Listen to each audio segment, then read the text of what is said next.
నమస్తే, welcome to Telugu రాజ్యం. నేను మీరామ్.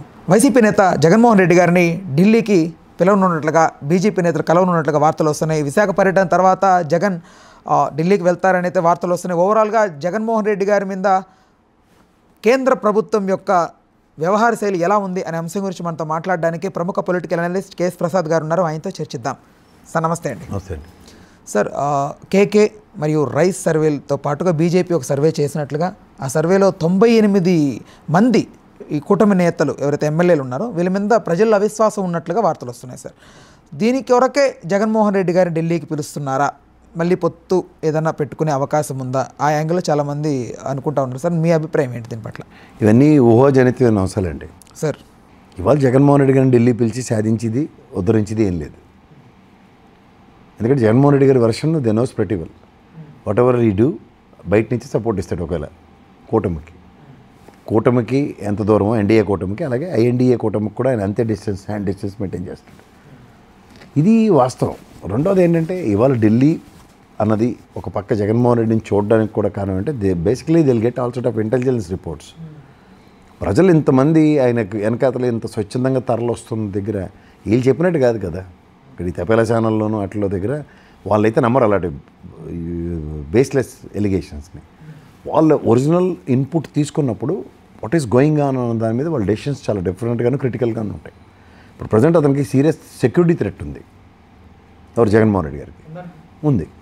And more high court any moment it will deliver a verdict by considering is NIA report ఏదైతే ఉందో కోడికత్తి విషయం అండ్ రాయి అన్నది దెబ్బలు ఇట్లాంటితో ప్రతిసారి బయటకు వచ్చినప్పుడు ఏదో అన్నెసరీ ఇష్యూ జరుగుతుంది. మన ఇంటి దగ్గర తాటికాయలు విసరడం, తర్వాత ఆయన హెలీప్యాడ్ దగ్గర జనాలు స్వచ్ఛందంగా వెళ్ళి దాన్ని చేతులతో గుద్దులు ఇలాంటివన్నీ చూసినప్పుడు మీరు ఎంత డౌన్ సైజ్ చేద్దామన్నా అతని original ability capability central government read చేస్తుంటుంది. ఇంటెలిజెన్స్ రూలింగ్ మొన్నటిదాకా చీఫ్ మినిస్టర్ కదా సార్ ఆయన. మీరు తీసిపడివచ్చు జగన్మోహన్ రెడ్డి అంటే మీకు లెక్క లేకపోవచ్చు, కానీ నేషనల్ లెవెల్లో అతను వాట్ ఈజ్ అన్నది అందరికీ తెలిసిన విషయం. సో ఈ మూమెంట్లో పైపచ్చి అతనికి 40% ఓటు బ్యాంకు. వీళ్ళు ఎంత కలిసి నానా తెప్పలు పడితే గెలిచిన ఉదంతం కూడా వాళ్ళకి కొట్టొచ్చినట్టు కనబడుతుంది. ఇప్పుడు రేపు పొద్దున్న వీళ్ళ ఎంపీలు కూడా వెళ్ళి ఒక డెలిగేషన్ వెళ్ళి హోమ్ మినిస్టర్ గారిని కలిసి సెక్యూరిటీ రీజన్స్ ఉన్నప్పుడు అతనికి ఎన్ఎస్జీ కమాండోస్ ఇచ్చినా నేను ఆశ్చర్యపడ్డాను. సో వీటిలన్నీ దృష్ట్యా వాళ్ళ రేపు పొద్దున పార్లమెంట్ సమావేశాల్లో సడన్గా ఢిల్లీ డెలిగేషన్ వెళ్ళి కూడా జగన్మోహన్ రెడ్డి గారి సెక్యూరిటీ విషయంలో సీరియస్గా తీసుకుంటారు. ఇప్పుడు ఎందుకంటే మామిడికాయ రైతులు చిత్తూరు పర్యటన ఒకటి ఉంది, తర్వాత విశాఖ పర్యటన ఒకటి ఉన్నట్టుగా ఉంది. ఓవరాల్గా ఇప్పుడు స్థానికంగా ప్రతి ఇంటికి ఒక పిఆర్ కోడ్ ఇచ్చి సంక్షేమాలు అందేయలేదు వాటి మీద వాళ్ళ ఎమ్మెల్యేలకి అందరికీ ఇన్ఛార్జీలకి టాస్క్ ఇచ్చారు. సో ఈ రిప్రకేషన్స్ యాడ్ అవుతున్నాయి అనుకోండి. ఎక్కువగా నెగిటివ్స్ డ్రైవ్ అవుతూ వాళ్ళ మీద దాడులు ఇలాంటివన్నీ ఉన్నప్పుడు గ్యారంటీగా central government minister of home affairs will definitely involve in this. వచ్చి చెప్పవలసింది చెప్తుంది. సెక్యూరిటీ రీజన్స్ వాటిని ఎక్కడెక్కడ ఫ్రిక్షన్స్ సంవత్సరం అయింది, ఇంకా మీకు ఇలా అలజడులు అన్సర్టనిటీస్ డ్రైవ్ అవుతుంటే సెంట్రల్ గవర్నమెంట్ గమ్మున ఎందుకు కూర్చుంటుంది? ఫెడరల్ సిస్టమ్లో ఇది is one of the state. అందులో వాళ్ళు డబుల్ ఇంజన్ సర్కారు బీజేపీ గవర్నమెంట్ ఇక్కడ ఉన్నప్పుడు కాబట్టి మీరు చెప్పిన సర్వేల్లో అవినీతి ఈ విధంగా జరుగుతుందంటే అసలు అవినీతి జరగట్లేదు రావడం అని చెప్తే అంతకన్నా పెద్ద జోక్ లేదని చెప్పారు కేకే గారు. అండ్ మొన్న రీసెంట్ పాస్ట్లో వాళ్ళకి కర్ణాటక అనుభవం 40% లంచగొండితనం వల్ల ఎలా ఎలక్షన్ ఓడిపోయారో చూసి దక్షిణాదిని పాతుకుందాం అనుకున్న దగ్గర వీళ్ళు ఉన్న వాళ్ళందరూ ఉన్నది కూసేగాడిది వచ్చి మేసేగాడిదని పాడు చేసిందన్న కాన్సెప్ట్ డ్రైవ్ అవుతుంది అనుకోండి. వాళ్ళు దానికి రెక్టిఫికేషన్ ఎర్రర్ని చేయడానికే ఉంటుంది కదా సెంట్రల్ గవర్నమెంట్. ఆ పనిలోనే ఏం చేయాలో చేస్తారు. అదే జరుగుతుంది కూడా. అంటే జగన్మోహన్ రెడ్డి వెళ్ళి పర్సనల్గా వెళ్ళి కలుస్తాడో లేకపోతే పిలిపిస్తారో అవన్నీ జరగని పనులు. పిలిపించడం ఉండదు, ఈయన వెళ్ళి కలవడం ఉండదు. ఎందుకంటే ఎన్డీఏ కూటమితో వాళ్ళు అక్కడ ఉన్నప్పుడు ఇక్కడ ఏ మెసేజ్ ఇస్తారు? జగన్మోహన్ రెడ్డి పిలిచింది మేము మాడతామంటే. సో బీజేపీ అనుకూల రాజకీయాలు చేస్తుందా అట్లా జగన్మోహన్ రెడ్డి? సార్ అది first of all Jaganmohan Reddy గారిని అమిత్ షా గారు లేకపోతే నరేంద్ర మోడీ గారు పిలిచి మాడారంటేనే ఇక్కడ కూటమి బేటలు వారిపోయిందని అర్థం. ఆ పని చేస్తారు వాళ్ళు. ఆల్మోస్ట్ వాళ్ళు కన్ఫర్మ్ అని చాలామంది నమ్ముతున్నారు సార్. నమ్మితే అది వేరు. మీరు ఆ తపేలా ఛానల్ చూస్తే అలాంటివి చెప్తుంటారు. వాళ్ళకి సడన్గా బీజేపీ నచ్చకుండా పోద్ది, ఇమీడియట్గా వాళ్ళు ఒక డిఫరెంట్ రాగం అందుకుంటారు. అది కాదు. ఇవన్నీ అబ్జర్వ్ చేయరంటారా కేంద్ర ప్రభుత్వం? ఎందుకు చేయరండి? ఎందుకు చేయరు? లేదు తెలుగులో మాడేసినంత మాత్రం వాళ్ళకి ఏం తెలియదు అనుకుంటున్నట్టున్నారు. ప్రతిదీ ట్రాన్స్లేట్ చేసి వింటూ ఉంటారు వాళ్ళు. ఎవరెవరు ఎలా మాట్లాడేస్తున్నారు? మీరు నిన్న ఇంటర్వ్యూలు కూడా దే ఆర్ నీడ్ ఆఫ్ డెఫినెట్గా ట్రాన్స్లేట్ చేసుకుని వింటారు అవి. ఎందుకంటే సెంట్రల్ ఇంటెలిజెన్స్ ఆ లెవెల్లో ఉంటుంది. ఇంతటి అవిశ్వాసం ఎలా సార్ 98 మంది ఎమ్మెల్యేల మీద కూటమి ప్రభుత్వం? ఫస్ట్ టైమర్స్ అండి, దొరికినోడికి దొరికినంత బాగా ఖర్చు పెట్టాం, మా డబ్బులు మాకు కావాలని చెప్పి బుల్డోజ్ చేసుకుని వెళ్తున్నారు.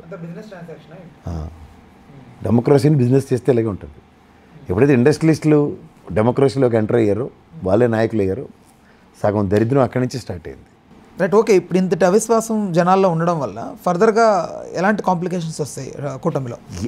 ఆ భయం లేదు, వాళ్ళు తిరిగి భయం పెట్టే కార్యక్రమంలో ఉన్నారు. ఆ భయం ఉంటే వాళ్ళు ఈ విధంగా అడ్మినిస్ట్రేషన్ చేయరు. అందులో అంత అపార అనుభవం ఉన్న చంద్రబాబు గారు లాంటి వ్యక్తి ఆ విధంగా చేస్తారంటే ఆశ్చర్యకరంగా ఉంది. ఇంతటి వైఫల్యానికి కారణం ఏంటి సార్? ఇంతటి హ్యూజ్లో స్మాల్ నెంబర్ నియర్లీ. నేను బీజేపీ అనే చెప్తాను. ఇప్పుడు descriptions to the respect chief minister ఎవరి పని అది చేసుకొని ఇచ్చే కార్యక్రమం ఉంటే ఈ తలకానప్పులు లేవు. వాళ్ళు ప్రతిదీ పాబంధకాలు క్రియేట్ చేస్తున్నారు. ఏం జరుగుతుందో ఇంటర్నల్గా ఎవరికి అర్థం కావట్లే.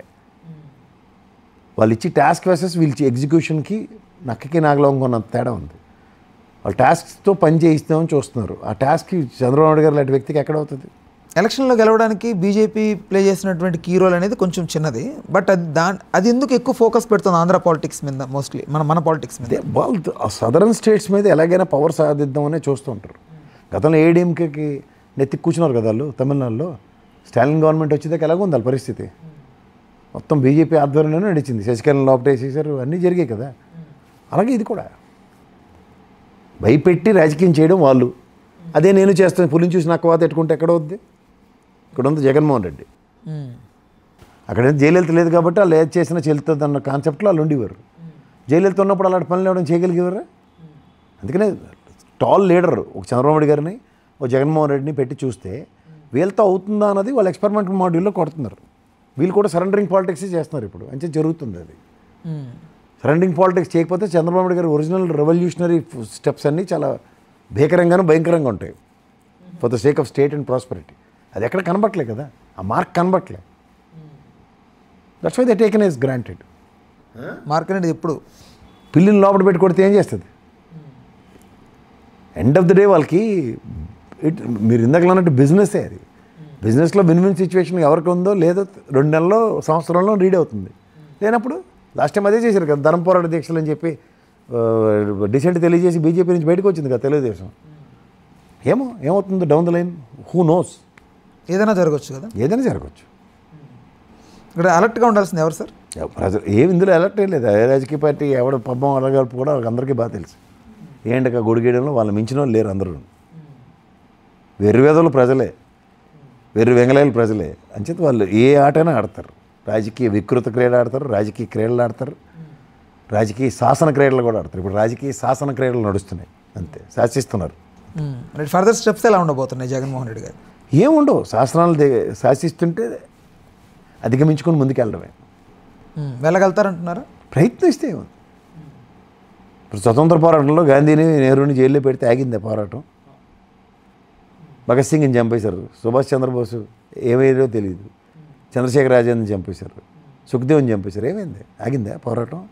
అల్లూరి సీతారామన్ చంపేశారు, పోరాటం ఆగిందా? ఫ్రీడమ్ ఫైటర్స్ ఉన్నంత ఎబిలిటీ జగన్మోహన్ రెడ్డి గారికి ఇంకో కంపారిజన్ చెప్పట్లేదు సార్. ఇప్పుడు ఏం ఫ్రీడమ్ కోసం పోరాటం కాదు కదా, ప్రజాస్వామ్య విలువలు పరిరక్షించడానికి, ప్రజాస్వామ్యంలో తన పార్టీ గెలవడానికి ఎవరు ప్రయత్నం వాడు చేస్తాడు. వాళ్ళు ఫ్రీడమ్ ఫైటర్స్తో పోల్చడం కాదు, నేను ఒక పోరాటం సంగతి చెప్తున్నాను. Situations compare. Right right, okay sir, thank you. Hello, Telugu రాజ్యం ఛానల్ చూస్తున్నారా? సామాజిక రాజకీయ జీవన చిత్రణే తెలుగు రాజ్యం. అతిశయోక్తులు అసత్యాలు ఉండవు. రాజకీయ కోణం కాదు, ప్రజా కోణమే కొలబద్ద. తెలుగు రాజ్యం వీక్షణ మీ ఉత్తమ అభిరుచికి నిదర్శనం.